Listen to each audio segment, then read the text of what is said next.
very good evening and welcome to Vedantu. Well, as you all know, we have started with daily sessions for you guys, and this is our second session of chemistry wherein we are talking about matter in our surroundings. In the first class, that is matter in our surroundings part 1, I have talked about the physical states of matter like solid, liquid, gas, and most importantly Bose-Einstein condensate and plasma.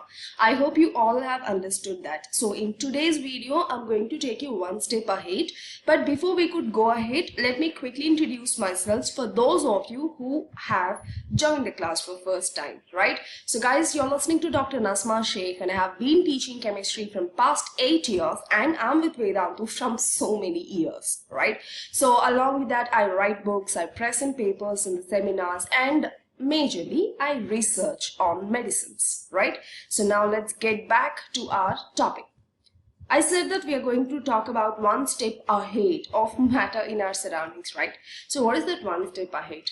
For that one step ahead to be understood, you all have to sit relaxedly and think about the questions that I ask you, okay?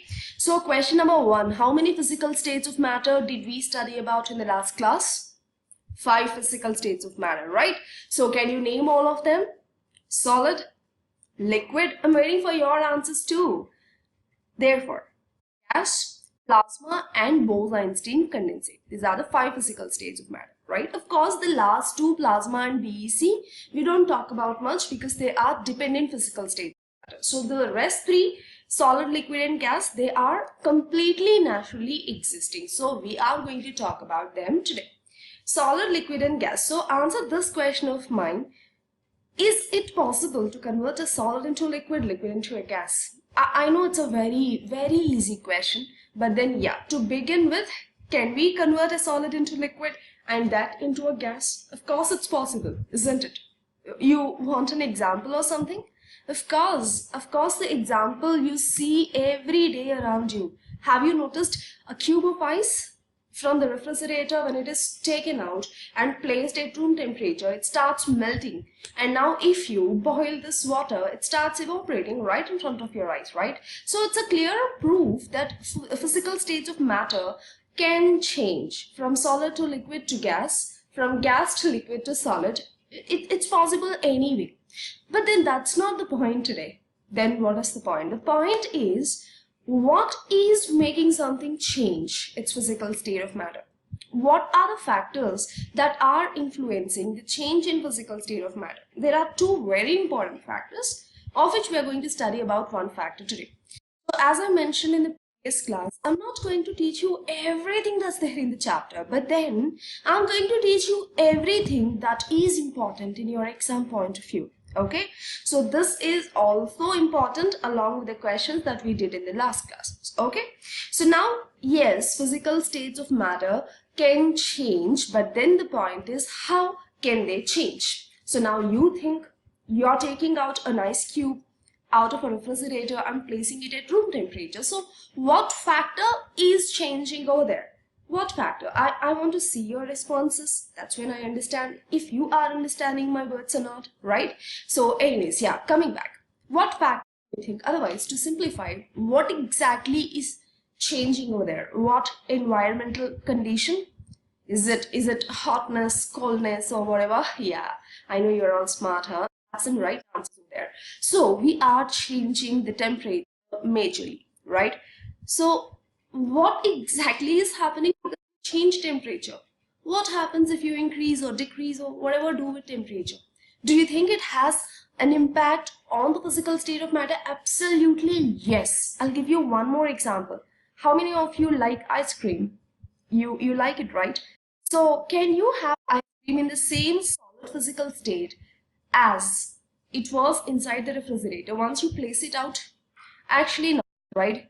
So assume that now you are tasting ice cream which has just been taken out of refrigerator. You'll feel that chilledness, right? And now assume that you have placed ice cream on the stove for 5 minutes and then imagine tasting it. How would it be? First of all, it will not be in solid physical state, and secondly, it doesn't taste good, right? So What is the difference over there? Again, the temperature. So because of this temperature change, you are having change in physical state of matter. But then how exactly is this happening? How exactly is this temperature relating to the change in physical state of matter? So first let's consider solid to liquid. Okay, one step of change. You see images over here, right? In fact, a GIF and an image. I'm moving my webcam to another corner, right? You observe the very first one here. Do you see this? Not consider. This is the status of atoms, or this is the status of particles in solid.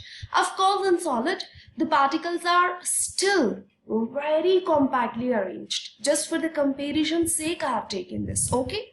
And when you talk about a gas, this is the randomness of the molecules, isn't it?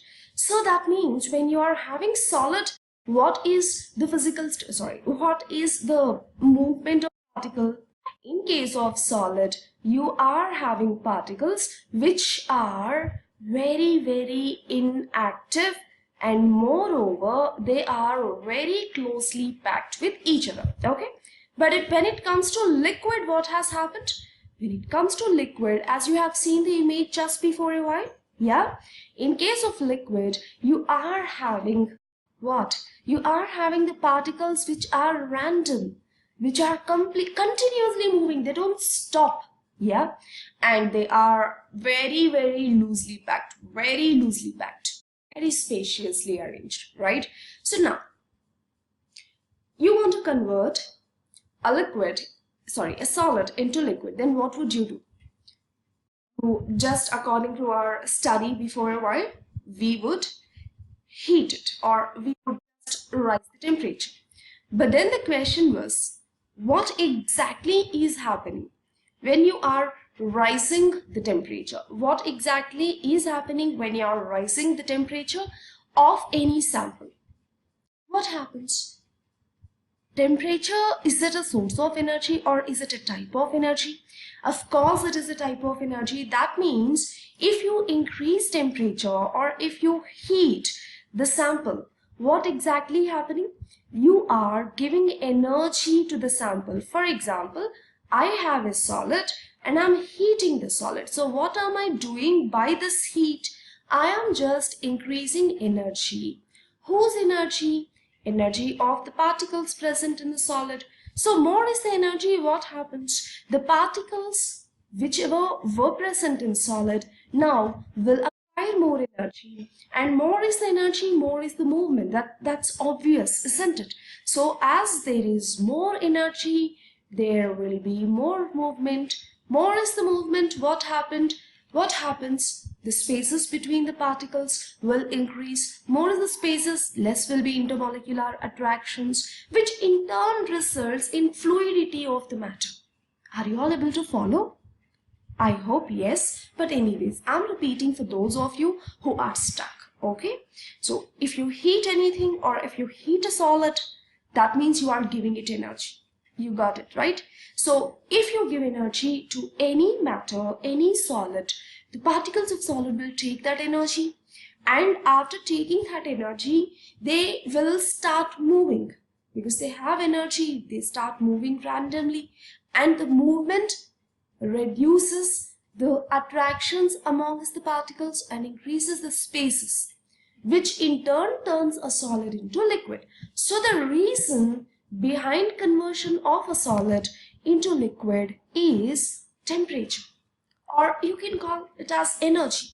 More is energy possessed by any matter, more is the mobility. More is the mobility, of course, it gets converted into the next level of physical state. If it is solid, you provide more energy, it gets converted into liquid. You have a liquid, provide more energy, gets converted into gas. If you have gas and you provide more energy, is there a way that you can convert it into plasma? Of course it's possible. You remember the kinetic energy order? Solid, liquid, gas, then comes plasma. So when you are heating something very badly, like you're just burning it off, then it gets converted into plasma. And that's what literally happens when something is being burnt, right?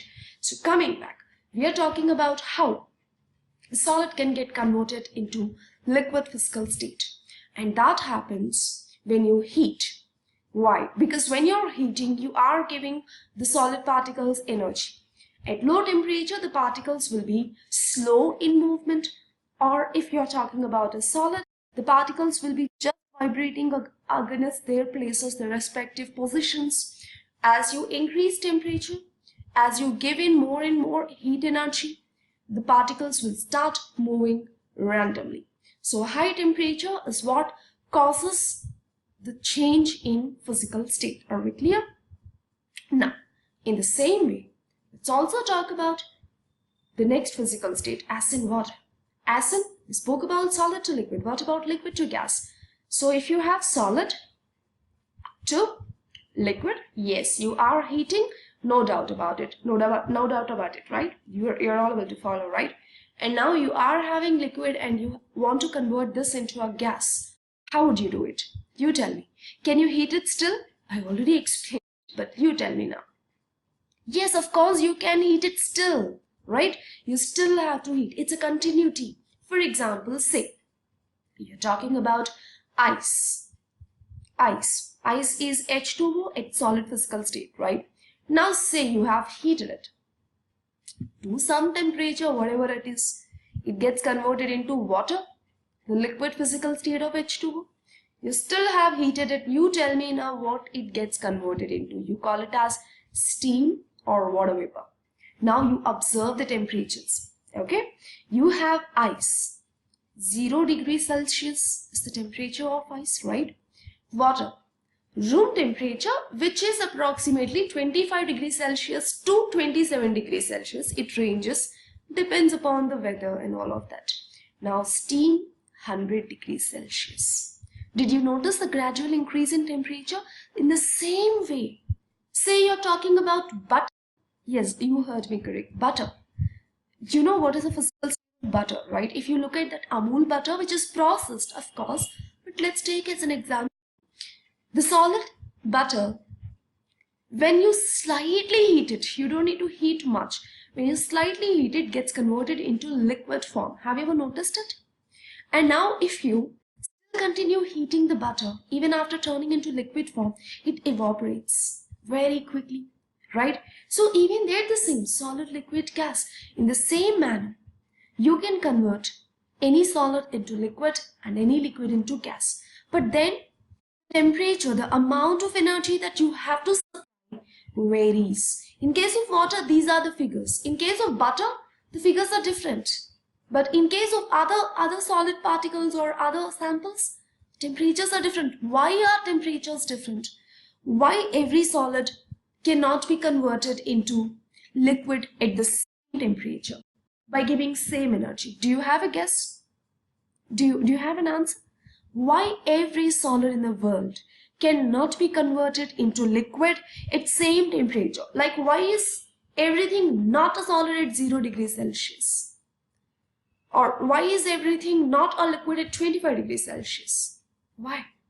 Because everything is different from each other with respect to the forces of attractions, right? If you talk about butter, it's not as hard as ice is. If I talk about a rock or a stone, of course the hardness varies. What's hardness here? Hardness is nothing but the force of attraction present between the particles of solid, right? So more is the attraction, more is the hardness, you would have to give more energy, right? Are we clear? So a solid can be turned into liquid, that can be turned into gas. If this is clear, we can go ahead. You let me know if you're able to understand. You are, right? That's great. You know what? These all concepts are very simple and you have already learned them before. But now you are just trying to learn them with logics and scientific reasons. Yeah, that's all is the difference. You knew that you can convert solid into liquid, but today you have understood what is the exact factor that is turning solid into liquid. What is that factor? Temperature. Correct? So increase in temperature can convert solid into liquid, liquid into gas. This is the conclusion. And now what is the reason? What exactly is happening when you are converting, when you are heating or when you are giving in temperature? Because it increases the kinetic energy of the particles. By the way, what is kinetic energy? You remember, right? Kinetic energy is the type of energy which is possessed by moving particles. That's it. It's simple, right? Now, one step ahead about the same concept. When you convert a solid into liquid, what do you call this process as? Is there a scientific name that we can give in spite of every time saying converting solid into liquid, or converting liquid into gas? It's too lengthy, right? It's not even scientific, right? So is there a scientific word we can give here? This also is not new. I'm just recalling all of this, yeah? Solid to liquid, you call it as melting. You remember? Melting of chocolate, melting of ice cream, melting of ice cubes, melting of so many things, right? So you call it as melting. The same way, there is a word for liquid to gas, conversion of liquid to gas, and you call it as, can you say this? You call it as vaporization. You can also call it as evaporation, but there's a difference between vaporization and evaporation that we are going to talk about probably in part 4. Okay? Now, another question. We have understood about conversion of solid to liquid to gas, but then, is it also possible to convert gas to liquid and in turn into solid? Is it possible to reverse this process? You just think, have you ever noticed converting liquid, or say water, into ice? Have you ever converted it? Of course you have done it. You do it almost every day, right? How? Through refrigerator. What's happening? What's happening in the refrigerator? It's just freezing, right? It's just called as freezing. The same way, a gas also can be converted, and you call it as condensation. So now just tell me one place that you get to see condensation, like very frequently. It's common. It's a common example. Is there one common example of condensation that you can give me? That's a really good set of guesses. It's okay, you go wrong. It's not a problem. You're just learning now, right? So you can't be correct all the time. It's fine to be wrong. So just give me your answers. Anyways, condensation is what happens to the water vapors in the atmosphere. You remember the water cycle? Water gets vaporized from the open water sources or open water bodies, surface water bodies, and then it gets accumulated in form of clouds, right? Sorry, it first gets into the atmosphere, then condenses and gets accumulated in form of clouds, right? Clouds are nothing but the tiny water droplets, and later happens precipitation, that's called as rain, correct?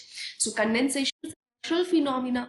In the same way, when you take out some cold water bottle out of refrigerator and place it on a table, you might have noticed the water droplets being accumulated on the outer surface of the bottle. Have you ever noticed? Yeah. Have you ever thought about it? Why this might be happening? Is it because the water bottle is having some, outlets or some leakage? Actually not. When you take out a water bottle out of refrigerator and place it at room temperature, the water vapor which is present in the atmosphere gets in touch with this cold water bottle, the surface of the cold water bottle, and condenses. So the water droplets that you observe are the condensed water vapors present in the atmosphere, and I'm sure you all know that atmosphere has water vapors. You know, right? Atmosphere has very less percentage, but water vapor does exist for sure. Correct?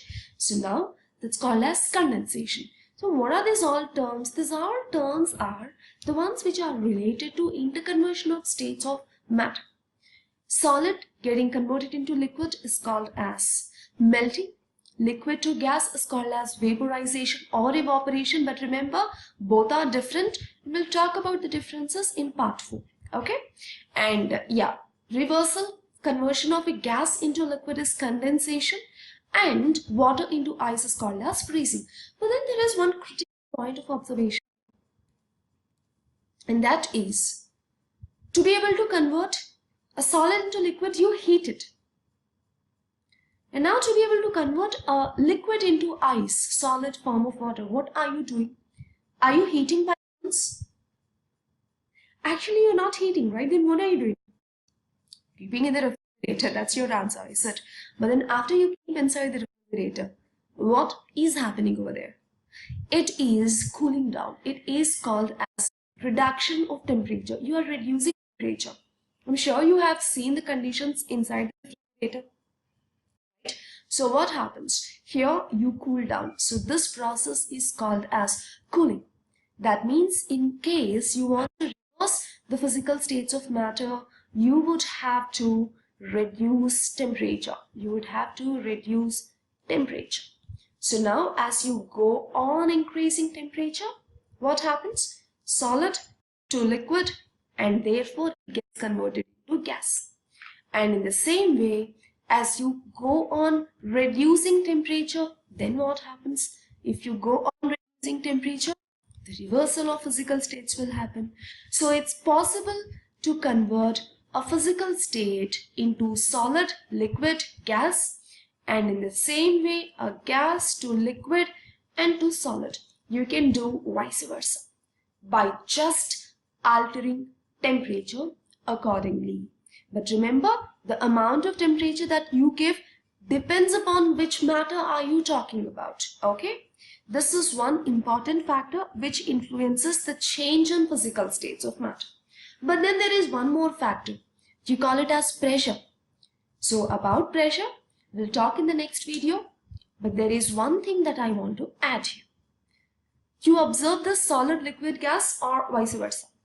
It's a sequence. But then is there something where the sequence is not followed? As in what? In spite of following this sequence, you have a solid directly got converted into gas. Is this possible? Have you ever noticed it? Because you have. Think about it. I'll give you some hints, okay? If you have ever been to a temple, or maybe have seen a temple in the movies and all of that, there's a white colored mass which is used, right? You call it as what? Karpur, and it is camphor, correct? Have you ever noticed the liquid form of camphor? I haven't ever. Have you? Try out this time. In case you have a puja room in your house and you have camphor, take a chota sa sample, put it on the table, forget about it for a few hours or maybe for a day. Come back and see if you have some liquid around the camphor that you have left. Definitely no. Why? Because camphor directly gets converted from solid physical state to gaseous physical state. Yes, it is possible. Not only camphor. Have you ever seen naphthalene balls? They are actually used as insect repellents. You use them in the cupboards and also in the sinks. Yeah? The white colored balls which smell good as well. Right? So even they take one naphthalene ball, put it on the table, maybe keep it aside on your study table, because that takes a little longer time to change its physical state. Camphor takes camphor takes lesser number of days than naphthalene. So observe if both of them show any liquid physical state, but they literally do not, because they don't have liquid physical state. Liquid physical state for these materials is not stable. So, solid to gas. In the same way, gas to solid, that's it. If you can collect the gases and then condense it, solid to gas, gas to solid. Know the physical state. And you know what this is called as? You call conversion of solid to liquid as melting, but solid to gas is called as sublimation. You call it as sublimation. And the reversal of sublimation is called as desublimation. Simple. Okay. So what is sublimation? Give an example is an important question. Okay. Now, sublimation is conversion of any solid directly into gas. But can all solids get sublimed? No. Only a few solids because of their behavior. Examples, camphor and naphthalene. Right? And what is desublimation? Conversion of a gas into solid is called as desublimation. So now, putting all the terms about the physical states of matter conversion, we'll make a table. in exam, they may also ask you to write this table or to fill in the gaps of this table. Okay, so make sure you also make a note of it quickly. You have solid getting converted into liquid, getting converted into gas. What do you name these things or what do you name these steps as? Solid to liquid, melting; liquid to gas, evaporation or vaporization. Correct? Gas to liquid, condensation. Right? Liquid to solid is what? Freezing. You call it as freezing. It's not cooling, it is freezing. I'm just clearing it out. If you write it as cooling, it's incorrect. Now, a solid can directly get converted into gas. You call it as sublimation. And you have a gas getting converted into solid. You call it as desublimation. So, you may have a question from these all words. Done. So, this is all for today. We spoke about interconversion of states of matter, which is very simple. The terms are important and you should be able to explain what is sublimation, and you also should be able to explain what is the effect of temperature on conversion of physical states, any physical state into another, maybe solid to liquid, liquid to gas or whatever. Okay, so these are some important questions around the topic that we have discussed. So last class and today whatever we have discussed is something that you already know. So it went very easy, even I was just going easy. But then next video we'll talk about pressure, effect of pressure on interconversion of physical states of matter, which is something new and important. Later video we'll talk about difference between evaporation and vaporization. So the coming videos, the coming parts of these videos, we'll be talking about some new terms unlike the similar things that you have heard before. Okay, so I hope you are getting benefited out of these videos. But in case you want to learn something new or something more, or you have any doubts or questions, don't hesitate letting me know through the comment section. Right? So guys, I'll see you all in the next video. Until then, bye bye everyone.